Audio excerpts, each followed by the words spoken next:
Alaykum hammaga. Mana bugun sizlarga bodam yog'i to'g'risida ma'lumot bermoqchiman. Bodam yog'i qanchalar foydali ekanligini bilarmidingiz? Bu yo'talib turgan bo'lsangiz, o'pka yo'lini yumshatib, balg'amga uchiradi. Birinchi foydasi. Ikkinchisi, quloq og'riqqa, burunga tomizladi, ichkariga ichiladi, sirtga suriladi.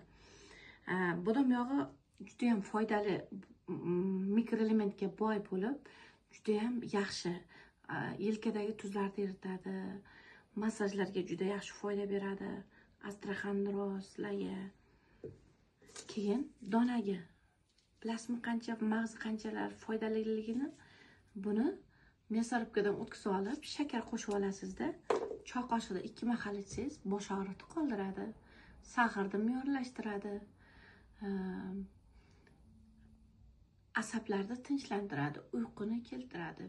Foydasi juda ham zo'r. Ishlatib ko'ringlar. Mana bu achchiq bodam yog'i, donak bo'ladi. Bu yog'i